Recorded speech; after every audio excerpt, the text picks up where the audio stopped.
With reports coming out that Giannis is likely to stay in Milwaukee, does that push the Spurs to chase even harder Kevin Durant? You are Locked On Spurs, your daily San Antonio Spurs podcast. Part of the Locked On Podcast Network, your team every day. Welcome back to Locked On Spurs. We're in the Locked On NBA Network. I'm your host, Jeff Garcia, Spurs writer for Kings 5 San Antonio. Glad to have you all back. And happy hump day, everybody. Hope you're having a great hump day, getting over that hill as the work week starts to wind down. As always, thank y'all for making Locked On Spurs your first listen every single day. Free and available wherever we get podcasts. iTunes, Spotify, Kens 5 Plus app. You know where to go. You guys are the everydayers. Keep coming here every day for all things silver and black. What are we talking about today? Well, we're going to be discussing the latest report that Giannis Antetokounmpo is reportedly not going anywhere. He's going to stay in Milwaukee. So what does that mean as far as ripple effects? Does that impact the Spurs in the sense of, well, yeah, we got to go try to get Kevin Durant because reportedly every freaking team in the league has inquired about Durant's availability. Are the Spurs now in a situation where they have to, feel the need to add him before maybe another team does, especially out west? Then we're going to get into some Locked On Spurs fan comments. So much more. We're here on Locked On Spurs. Let's go to bring in our guest. He is back, everybody. We missed him here. Raul Dominguez of the AP Sports. Follow my next at Dominguez5 right now. And by the way, I heard yesterday, I usually put up these videos to start the morning out for everybody, some nerdy videos and everything. So yesterday's was Bane versus Batman. That. I heard Bane trained with you. You taught Bane how to beat up Batman. Is that true? I just taught him how to cook. That's why he's got to wear that mask, because I give him some bad food. So. Yeah. He needed some venom in his food. You add the venom to it. But anyway, he's a great follower, everybody. Make sure to follow Raul right now at Dominguez5. All right, well, let's going to dive into it. And the big news coming out this week is, according to ESPN's Windhorse, that the Milwaukee Bucks, Giannis Antetokounmpo, well, they ain't parting ways. Quote, right now, there is no Giannis Antetokounmpo trade market. There is no Giannis trade discussions. He has not asked for it. The Bucks are not looking to trade him. Again, via ESPN's Windhorse. So before we get into the KD side of things, to me, and again, if this report is true, and all intents and purposes is, Giannis felt like a bigger fish to chase than KD, because he seems to fit better with the Spurs, whether it be the younger than KD, another big, athletic big, a guy who's in his prime, a guy who could pair well with Wemby, probably better than KD. What do you think about this? It was seemingly like any thoughts of Giannis wearing silver and black next season is not going to come true now, Raul. Yeah, I mean, it was going to be a tough get anyway. I think, that was already kind of tossed it.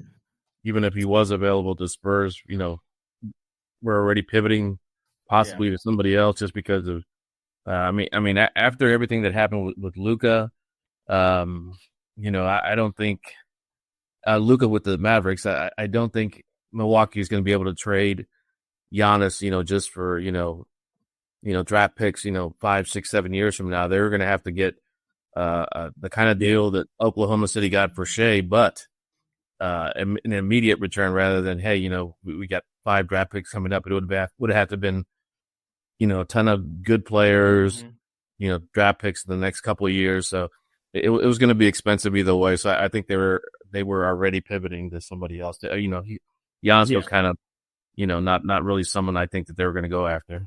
Yeah, I mean, I was on the side of, if they're going to get one of these guys, KD or Giannis, you go with Giannis. If you have to pay a sticker price to get him, you pay it. Spurs to bring, a generational talent like Giannis to San Antonio. But it seems like that's likely not going to happen. So moving on. Was everyone now talking about moving on to Kevin Durant? Well, these rumors just will not stop. Whether it be Arizona radio shows, whether it be, the national news sports news outlet like ESPN, et cetera, et cetera. It seems that it just feels like the Spurs and Durant are destined to pair up. But the caveat here is, again, according to a report via ESPN, that every single team in the NBA has inquired about the availability of Kevin Durant. So I got to ask the question, Raul, let me get your thoughts on this. Is Durant even worth it? Do you still chase him?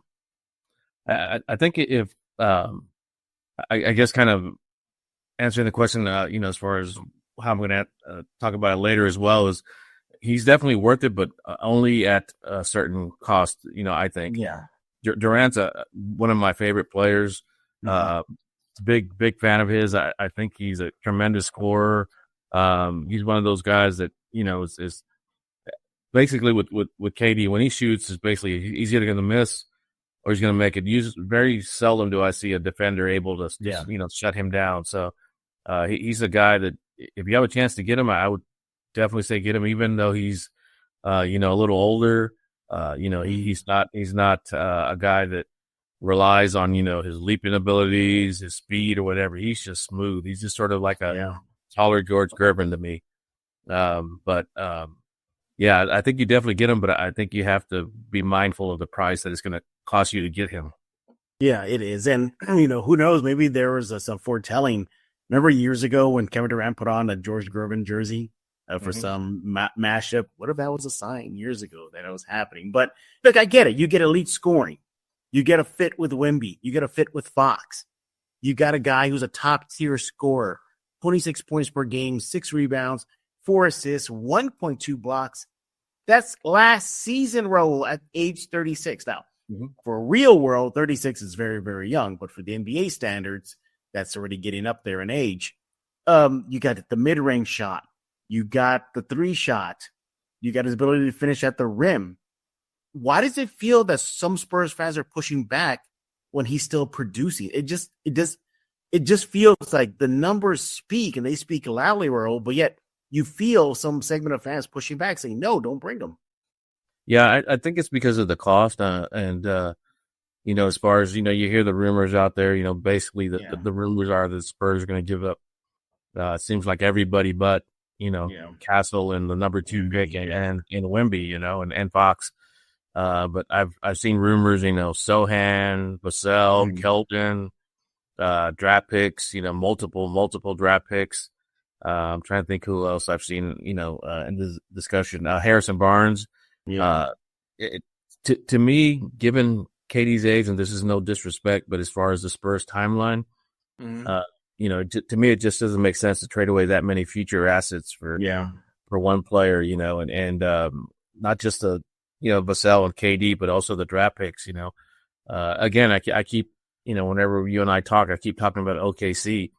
OKC's got a great young team, and they've got a lot of first round picks coming up, so they're going to keep replenishing. So to me, if you trade everything away for whether it's KD or Giannis or whatever, to me that's a little short sighted because you're going to have to contend with OKC for the next 5-10 years. So I'm okay if it's like a 1 year thing. It's low risk. It's 1 year. But again, it go back to the price, like how much you're willing to pay for a 1 year, basically rental of a potential and not potential, but a surefire basketball Hall of Famer like Durant. But I mean, again, on paper, it seems to work. You get somebody to pair with Wemby. You get somebody to pair with Fox, Castle. You put it all together, you're looking at a very potent starting 5. But do you think Kevin Durant pushes this team into the playoff contention? Oh, definitely. KD would just give them just a, if he does come and the rumors are true, that they keep the number 2 pick and pick Harper. I mean, starting 5 of Wemby, Durant, Fox, Castle, and Harper. How are you going to stop that team up? Defensively. I think it'll still be good defensively as well with Wemby and Castle and Harper. But offensively, like how do you stop? You can try and stop Wemby, but then you got to contend with Durant. If you somehow figure out a way to maybe try to slow them 2 down, then you have Fox driving the lane, you have Harper driving the lane, you have Castle driving the lane. And then KD can shoot threes, Wemby can shoot threes. I think Castle's threes are going to improve. I think maybe Fox starts doing a little bit more threes, but either way, how do you slow down that starting 5? Yeah, you can. I mean, that's a headache for opposition. So nightly during the regular season, and not to mention, kind of puts a scare in some of the powerhouses in the West, whether that be OKC, Denver, whatever teams else on the rise, Minnesota. So yeah, they'll have like kind of the new kids on the block are back, and that is the Spurs. And look, there's a lot of other pros and cons. We're going to get into it in a bit, but for me, again, it just comes down to the trade structure. Like, what are we talking about? Let's get down to business. Would a deal involving Barnes, Vassell, a couple picks, would it be 14, and then the future picks? Is that enough? Is that enough to get a deal done? You have to throw in Sohan. Like, when does it end? Because Phoenix is going to want to bring in some good players, and they're going to want to bring some draft capital, and everybody in the league, the world knows that's the Spurs right now. So if the asking price is good, oh man, you do it. But let's take a break because I guess I'm going to ask you regarding about that report that other teams are looking at Durant's availability. So let's talk about that when we get back. What does that mean for the Spurs? Joined by Raul Dominguez of the AP Sports. You want to follow him on X at Dominguez5. You want to do that right now. But first, I want to talk to you about Wayfair. There's nothing like stepping into your own outdoor space and feeling like you escaped into a personal oasis. So if you are wanting an update to your patio this season, Wayfair has made it so easy to turn into a space that feels like yours. Comfortable, stylish, ready for the summer. Wayfair has everything you need to level up your outdoor space. Conservation sets, outdoor bars, fire pits, hot tubs, gazebos, even the perfect string of lights to set the vibe. It's like giving your backyard a resort feel without the resort price tag. So with the modern lounge chairs, new outdoor dining sets, how about completely transforming your patio? You want to go to Wayfair. Delivery is fast, free, totally hassle-free, even with larger items.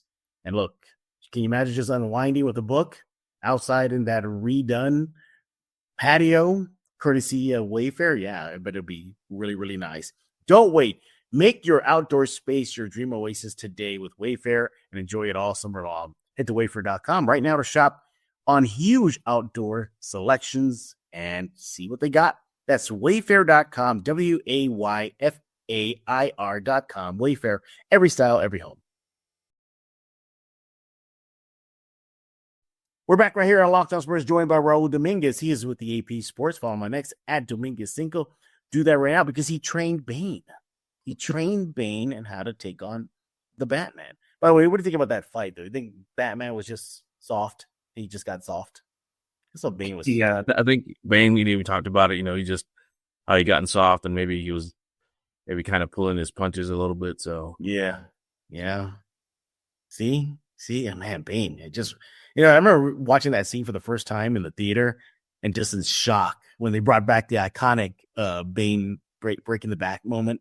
Yeah. And just to see it come to life. And, I hear, too, that you can also lift a Bruce Wayne over your head, Raul, in complete Batman armor, like nothing. Like your back is okay and everything. Yeah, well, that's what the the forklift and everything. Yeah, there you go. Easily. All right, we're talking about Giannis Antetokounmpo no longer on the table, according to reports. Does that mean the Spurs have to push and maybe put more of their cards and chips into the middle for Kevin Durant? Now, we're talking about this and kind of going back and forth about Durant and San Antonio. Again, more reports are coming out that there's mutual interest. So there's that. There's a whole Texas Longhorn UT connection. So there's that. And look at the hero's welcome he got last season when the Suns came to Austin to play in those Austin games. Obviously, the love is there. But with reports coming out, Raul, that it's not just the Spurs, but so many other teams, we'll focus on the West teams. Do you think that kind of lights a fire on the Spurs to get something done? Because the last thing they need to see is a divisional team like Houston get him. Maybe another power team, Denver, Minnesota, get him. Because then they're kind of falling behind the pack still. What do you think about that concept about falling behind the pack if another rival West team gets him?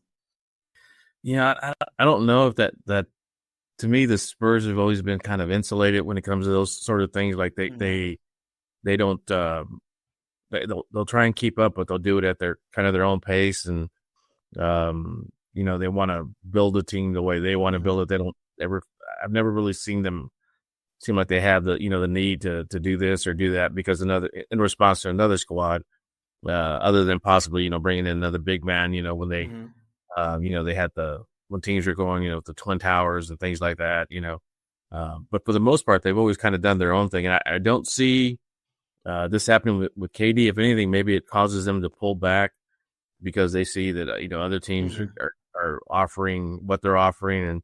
And, Spurs, I'm sure, have a set, if there is, if they are considering a trade, I'm sure they have a set package in their mind. I'm sure they're not going to, stray from that. This is what we're going to offer you. If you don't want to take it, that's fine. And with, I think all these teams are coming in now because, with all the reports and everything, the Phoenix says they're going to trade AD. Like, it doesn't seem like there's any going back from that. So, yeah, I think the fact that they're going to trade him, I think teams are kind of smelling blood in the water and trying to see like, hey, if you're going to get rid of him, what if we give you so and so for him, or all these other teams, know he's available, so they're sort of checking to see if they have anything that Phoenix may want, because obviously KD can help any team in this league. So if anything, may drive up the asking price for him. And if it does that, then, I can see the Spurs saying, thank you, but no thank you. Yeah, exactly. Now, there's other kind of positive ripple effects if the Spurs do bring in KD and maybe have to trade of a sell. Sohan is that, if they do draft Harper, then he automatically gets a lot more minutes in that scenario. I think with this, a lineup of Fox, Harper, Castle, Durant, and Wemby, that's pretty good. Yeah, that's really, really good there. Again, if Harper does pan out to be the player that many thinks he will be. So, and of course, you would have to cost be a Devin Vassell maybe. So there's that. There's also, too, the injection of championship experience, another veteran. He could be kind of like what Chris Paul was last year for the Spurs, but a little bit more effective when it comes to the stats and numbers and, the box scores. There's that, give you a lot more wins. But what about the idea of bringing in a guy like Kevin Durant and introducing him to a rookie head coach like Mitch Johnson? Do you foresee any issues there or no? No, because, Katie knows, Mitch from the Olympics and all right. Yep. And then also, through Pop and, Katie is a huge, huge Pop fan. He loves Pop as a person, even more so as a coach. So the fact that Pop signed off on Mitch being the next head coach, I know that means a lot to players like KD, and they were, I'm sure they had a lot of respect for Mitch already. But the fact that, Pop sort of, gave the stamp of approval was going to, make it to where if KD does come here, he's going to have nothing but respect for Mitch, and then, he's going to do it, to honor Pop and, as well. So one of the bigger obstacles to this whole scenario of KD coming to San Antonio again, if he does go beyond a 1-year thing, because he'll probably like to get paid again, if he wants to stay long term, because only has about 1 more year in his contract with Phoenix. So they're going to run into that. I think he's due $50 million next season, I believe. Yeah. So, obviously you'll make the trade work, but the numbers and dollar side of it, but it's beyond next season. Did you give up a Vassell and a first-round pick or a Sohan for a guy that's only going to be your 1 year and you don't even make the playoffs, or you're a play-in and you get bounced? So is that worth it? There's so many questions right now where I can understand why some Spurs fans are quick to pause on this. Well, hold on here. Let's look at this long-term.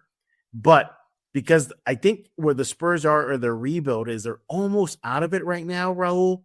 And you can see them transitioning little by little, especially next season, into more of a winning phase. Now, Durant could push that winning phase beginning as soon as next season. Yay, we're good. But again, it's the sticker price. And I think that's ultimately what it comes down to, right? I think Mhm. it's just really what Phoenix wants. Yeah. And if you look at recent history, look what Brian Wright did with De'Aaron Fox. How many times do you and I and everybody else think, well, bye-bye Vassell, bye-bye Sohan, bye Keldon. It's going to take one of that with that player to get a De'Aaron Fox. And it didn't happen. If it gets down to it and the Suns and the Spurs agree to a trade, you have confidence in Brian Wright, for getting the best out of the deal. Oh, definitely.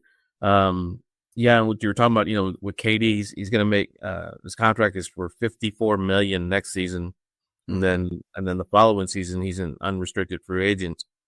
So that's another reason why I don't think the Spurs will pay too high of a price for him. And yeah, he could always come back and re-sign with the Spurs, and maybe do like a Tim Duncan or a Manu Ginobili deal where he takes less money to help your team, but there's no guarantee of that. So that's why, I don't think the Spurs are willing to give up that much for him because, say for instance, they don't trade for him this year. They could always go get him next year. I don't think a year is going to impact Kevin, KD, because again, he's not, I'm trying to think of, he's not like a Dominique Wilkins, who lives above the rim. He's just this, again, he reminds me of George Gervin so much, just a guy who's just really smooth, and just very methodical, and just so difficult to guard defensively. So I don't think a year is going to be that impactful on him. So if for some reason they can't trade from this year, sign him next year when he's an unrestricted free agent.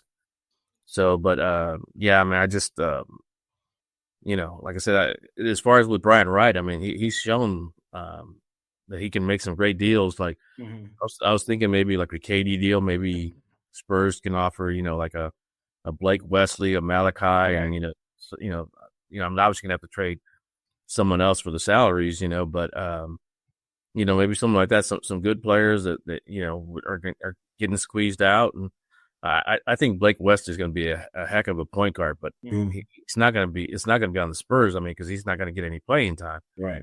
I think if he goes to Phoenix, I think he blossoms there. Oh yeah, Malachi Branham as well. So maybe Spurs can sell that. Hey, these two guys are good. They just need playing time, and and something along those lines. But again, even the talk with them trading Vassell and Sohan, I'm a big fan of Sohan as well. I think Sohan is going to be an all defensive player. So to me, trading Sohan would be a big mistake for this team. Did you see that video that he shared? He's knocking down jumpers in gym right now. The offseason now, okay, everybody, yes, I get it. It's not an NBA game. There's no defenders on him. But you still like the commitment that he has to that aspect of his game, which is the weakest is outside of the paint. But nevertheless, we'll end the segment of this where we're getting to some fan comments here. Would you be okay with this deal? Vassell, Barnes, the number 14 pick, and a future first for Kevin Durant. Yeah, I mean, I think that would be a better deal than some that I've seen. Okay. Vassell, I'm I love Vassell's game, but his minutes are going to get squeezed, because when they get Harper, and he's be another player, that you put him somewhere else and give him some more minutes and some more responsibilities, he's going to blossom as well.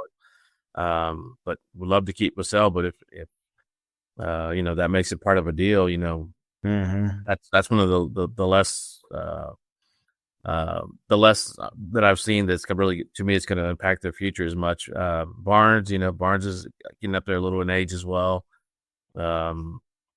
14 pick, I kind of see the Spurs trading the 14 pick no matter what, just because of the salary. But like I said, that wouldn't be a bad trade. So yeah, I think that'd be acceptable. It's a little bit of a price tag, but as long as Castle and that number 2 pick and Fox are not involved, I think they should do that. But ultimately, again, it comes down to cost, who's involved in any deal. And for me, the future of Kevin Durant is, I don't, even that, I look at that in Barnes, Vassell, number 14 pick, future first. I'm like, geesh, Durant, what did we just stay for 1 year and he bounces? You gave up, kind of a chunk of change for that. But we'll see. We'll see. It feels just like every day it's something new with Kevin Durant, likely leaving Phoenix. And I don't know if you saw that too. Where ESPN Windhorst said they get traded like as soon as the coming weeks. I mean, it's quick. Yeah, and then the other thing is, like I said, to me, I think KD's got maybe 2-3 good years in him. But if you look at the Spurs and sort of their timeline, their best players are between 19 and 25. I'm saying 19 because I'm assuming they're going to draft Dylan Harper, who's I believe 19 right now, and then Keldon's 25. I think he turns 26 in later this year. I think October or November. I can't remember, but so their best players, they're still, maybe what 7, 8, 9, 10 years from their prime. So to me, I know Katie would definitely help right away, but again, I don't think you mortgage the future of this team and their timeline because they're on this road that they're on, they're going to be good for quite a number of years. Absolutely. He is Raul Dominguez of the AP Sports. Follow him on X at Dominguez5. You do that right now. When we get back, we're going to be discussing some Locked On Spurs fan comments. Gee, I wonder what everybody's talking about over at the Locked On Spurs YouTube page, Kevin Durant. So we'll see what Spurs fans are talking about on this topic and so much more in just a few seconds.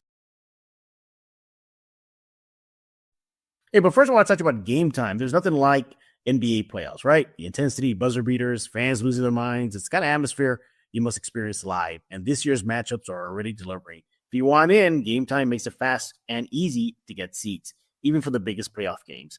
Prices on the app actually drop closer to tip-off with killer last-minute deals, panoramic seat views, and no surprise fees. Game Time is a total game changer.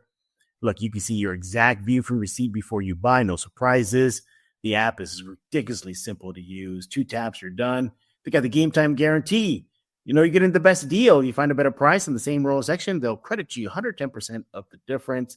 It's exactly why you want to go to Game Time right now.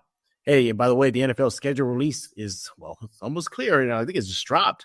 So you better believe you're going to start looking at the calendar, right? And picking games to hit. Go to Game Time. You'll find great seats as low as $100 on NFL tickets. So how about that, huh? Take the guesswork out of buying tickets with Game Time. Download the Game Time app, create an account, use code LOCKEDONNBA for $20 off your first purchase. Terms apply.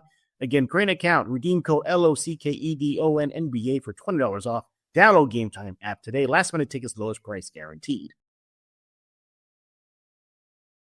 We're back right here on Locked On Spurs, joined by Raul Dominguez of the AP Sports. Follow him on X at Dominguez5. Do that right now. So, Raul, let's see what fans are talking about the Locked On Spurs YouTube page. And like I said, highly likely it's about KD. All right. So let's see what they're talking about. Any, mini, miny, mo. Okay, here's one. Actually, I'm not even about KD. So, hey, something different here. So this is a reaction to a recent episode we talked about Dylan Harper. Now, this is something that's been weighing on my mind, too. I want to get your thoughts on this. So this is from Chris Orozco 7836. He says, this is regarding Dylan Harper, Raul. Rutgers was trash. Shake my head. There's been some chatter about that, Dylan Harper's good, but he played at Rutgers. Yeah, Dylan Harper is good, but what did Rutgers really do? Are you buying into all that? No, I mean, because it's this, the way the NCAA is now, with this NIL deals. I mean, it's, to me, it's very hard to put stock into any team right now because it seems like they're just, I know that some teams did it before, but now they're openly paying players to come play with them. And I think it was definitely always the case where Harper and Bailey were going to go to a school for 1 year and then go to the NBA. So, I'm sure they went to Rutgers, and I'm sure money had played a factor in it. So to me, you can't really judge what he did in college. I mean, you look at Harper, what he did, AAU ball, everything else that he's done, and he's what he's done in the draft combine and with the workouts. I mean, Harper's going to be a star. I can't remember who I read earlier today they talked about how they think that Harper and Flagg are going to be the only kind of the superstars in this draft. I don't think that's true, but that's what they're saying. They're saying that Harper was a lock. So, to me, you can't put much stock into what happened with him at Rutgers. To me, there's only so much, a player can do, in this day and age. Yeah, absolutely. Yeah, I don't put stock into that too. What was it? Other examples of this. I mean, David with the Naval Academy, didn't really do much, but he was a beast and come to the NBA. That being 5-0, David Robinson. So yeah. I mean, the history shows that it's not the where the player went to school; it's how the player is. So we'll see how he does. But interesting question though. And yes, there is a KD question. Shocker here. All right. This is from 9Baby Gaming. All right. They say, I love this move for KD. As he gets older, the team gets better, and he can fade into a lesser role while still being impactful. Basically, that's pretty much what Chris Paul was last season for the Spurs, but you're kind of getting it with KD, but you're getting a little bit more fuel and you'll fire more ammo with him than maybe versus a Chris Paul. So what do you think about that? He is an older player, equal this team gets better. With KD, I think he'll help him as much as Chris Paul did, but kind of in a different way. I mean, Chris's leadership is. I think they're going to hear people talking about Chris Paul's leadership and sort of what he brought to this team and how you approach the game. How you defend and play for 48 hours and look for your teammates. I have a feeling that that's something that's going to be talked about for years when it comes to Spurs. Once they start winning, I think people are going to talk about how much of an impact that Chris Paul had on these young players. Right. I think with KD, KD's a great leader. I think that's an underrated part of his game. He's a guy that everybody likes, everybody respects, and I think Wemby loves him as well. Yeah, for sure. So I think he's going to, if he does come here, he's going to be someone that everyone looks up to, and everyone's going to kind of follow. But I think his impact is going to be more on the court as far as his scoring and just sort of directing people offensively as well. But no, I think if he does come here, he's going to have a huge impact. But I don't think it's going to be on the same level as Chris Paul. I think Chris Paul sort of showed and taught the Spurs how to win and how to, and even it's not so much winning ball games last season, but how to win long term, what you have to do in order to sustain that success, and how to kind of climb over that hump. I think when the Spurs do win their next championship, I think Chris Paul is going to get mentioned a lot. I like how you said when they win their next championship. Yeah, that's very nice. Yeah, all sides are pointing that their ceiling is incredibly high. Whether nothing happens if they don't get Kevin Durant. Oh no, not Wemby, Fox, Castle, and possibly Harper. Not that. With a bench of Sohan and Keldon, maybe Vassell if he's around. So the Spurs are definitely sitting pretty too. But yeah, this whole Durant stuff, man. Do you think it's a case of where there's smoke, there's fire? Do you think that's what we're dealing with right now with Durant and the Spurs? Yeah, I mean, it's. I think KD would love to come play here because of the obviously with Wemby and this young crew, but I think the Olympics. He from what I understand, he's always been a big fan of Pop and love Pop, but I think playing under him, winning a gold medal. I mean, KD basically, kind of put himself aside to help the team. Whatever Pop wanted, he said, "Okay, I'll do it." I think being around Pop, I think that he elevated Pop in KD's mind. So I think KD would have loved to have played under Pop for a whole season, but since he can't, I think he would still like to come to San Antonio now, just sort of for the culture and to be around Pop. I'm sure Pop's going to be around practices and the team, often. Absolutely. We'll see what the Spurs have in store. I mean, seriously, I've never seen the Spurs name thrown out there so much in recent years. I mean, just, tied to big names, Giannis, KD, so it's definitely times are changing in San Antonio. By the way, are you going to shave your head too, like Wemby is doing right now at the Shaolin Temple out in China, Raul?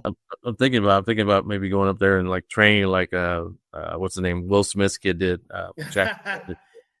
What Kareem did when the movie with Bruce Lee. Was that Enter the Dragon?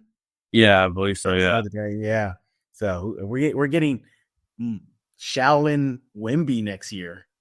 Some crazy. At first I thought it was AI. I thought somebody just did an AI job on that. And then I said, oh no, it's really him. He's going all in on this Shaolin thing.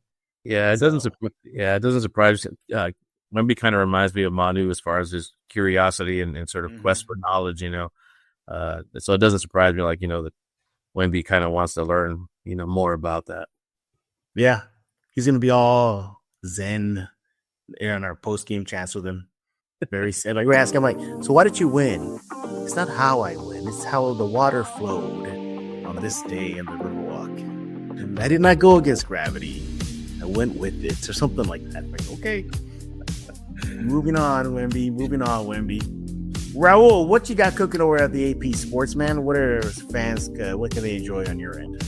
No, just still kind of waiting on the draft. The AP's got a lot of good stuff coming out. With the guys like Tim Reynolds and Brian Mahoney. They're doing some mock drafts, some draft previews, and then I'm kind of waiting for the actual draft day and to write about the Spurs and kind of what they're going to do. And I have a feeling it's going to be a draft pick and a trade, maybe a couple trades, but we'll see. We'll see. That's why you got to stick with Raul on X at Dominguez5. You want to do that right now, Raul. We appreciate you as always for making time to join us here on Locked On Spurs. Everybody else, we thank y'all for making Locked On Spurs your first listen every day. You guys are the everydayers. Come back tomorrow as we talk more Silver and Black as the offseason continues. Who knows? Maybe Kevin Durant got traded to the Spurs by then, but we shall see. But yeah, for your next listen, make sure to check out Locked On NBA Big Board. All the latest news, notes, interviews, workouts. Rafael Barlow over there has you covered. Locked On NBA Big Board. Go on YouTube, subscribe to it right now. Everybody else, again, we thank you for making Locked On Spurs your first and only stop. So for Raul Dominguez, I am Jeff Garcia. We're going to put a lock on this episode of Locked On Spurs.